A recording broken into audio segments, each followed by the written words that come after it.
It's Mama Warrior here. Today, I am going to bring you a start of a series on how to live without electricity if you're deciding to go off grid. Now, I want to start this series with different ways you can have refrigeration without power. Now, there's going to be some factors you want to figure out before you decide. First of all, where you live, the climate that you live, the resources that you have where you are, and the money that you want to invest in such resource. So you should always, consider where you are to decide what you want to utilize. Now, I'm going to give you 5 different solutions for refrigeration that does not require conventional power. The first one is an interesting one. It's called a Zier pot. And this is a clay evaporative cooler. There's 3 materials that are needed to construct a Zier pot. 1 big clay pot, 1 small clay pot that would fit inside the big one, and wet sand. The small pot obviously is placed inside the bigger one. Wet sand is then packed around in between the small and the big one. The sand must be wet a couple times a day. This is to continue that cooling process. Now, this is good for your vegetables to keep them fresh. They will stay fresh for a couple weeks in this Zier pot. Now, obviously, a disadvantage to this is it does not get as cold as a refrigerator. To remain cool, like I said, you need to keep the sand wet, and you also need to have dry, cool air with a constant breeze, and it should be maintained under a shaded area.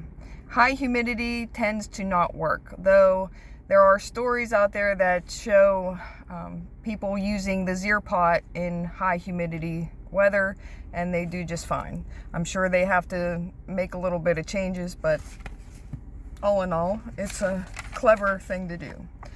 The second way, obviously, is solar. Now,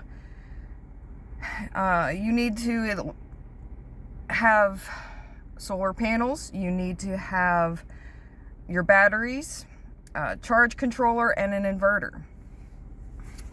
You need to have AC chest freezers and refrigerators that are designed to run off of 120 volt grid. Now, the investment initially is going to be your downfall here.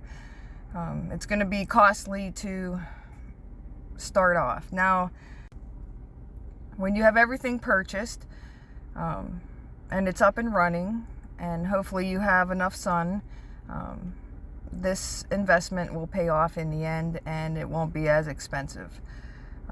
But you got to think about your battery power and charging your batteries, because your nighttime, you don't have sun. So if you want to keep your refrigeration running through the night, you're probably going to have some backup batteries. Now, the third one I think is probably the most popular, and that would be a root cellar. And many families of the past mainly would use a root cellar a lot. And this will keep your harvest fresh through the winter. You can also store your canned goods and all them preserved foods that you made through the summer to keep fresh all winter and even through the summertime. You should dig your root cellar about 10 feet down. That's the suggestion to keep your temperature where it needs to be. So you will need to have a root cellar. You need to have ventilation. You need to have shelter of the earth, darkness, humidity between 85 and 95%, and obviously shelving would be a better option than no shelving. I think that the root cellar is probably the most cost effective among all of them. Obviously, you're going to have some manpower with digging and securing your root cellar. But once it's finished, you have a decent way to refrigerate and maintain temperature. All right, your fourth way to refrigerate is using propane-powered refrigerators. I've noticed a lot of off-grid people, they do use your propane-powered appliances. It's cheaper than, say, solar initially. Now that could change as propane tends to fluctuate, the cost of propane.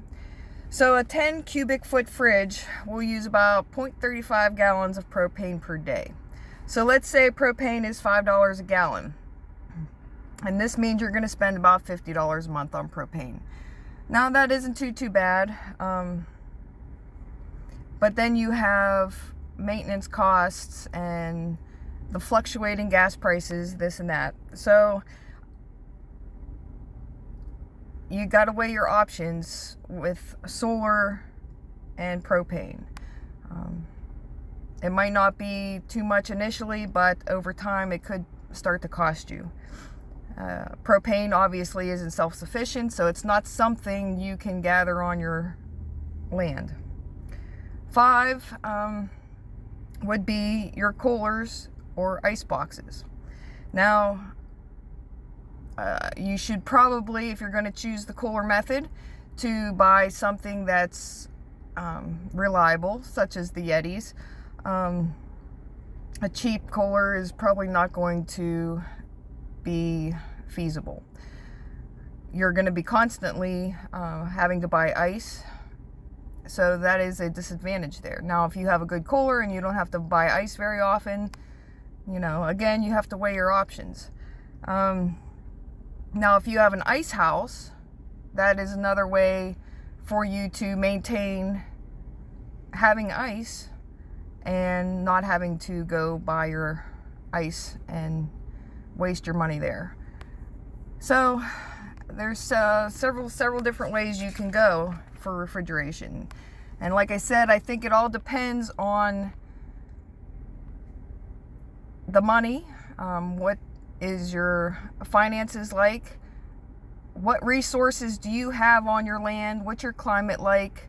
Maybe you want to use a few of these at one time. If you have a solar panel, if you have coolers, you know, if you live in the northern hemisphere and you know you have several months under 30 degrees Fahrenheit, then you know, you can use the outside as refrigeration.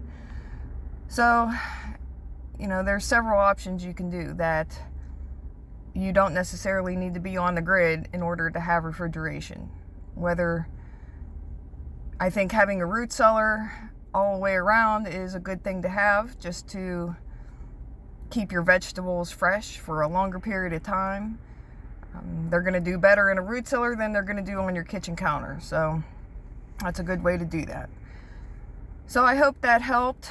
And I hope that if you decide to go off grid, that you can utilize some of these ideas. I appreciate your time and thank you.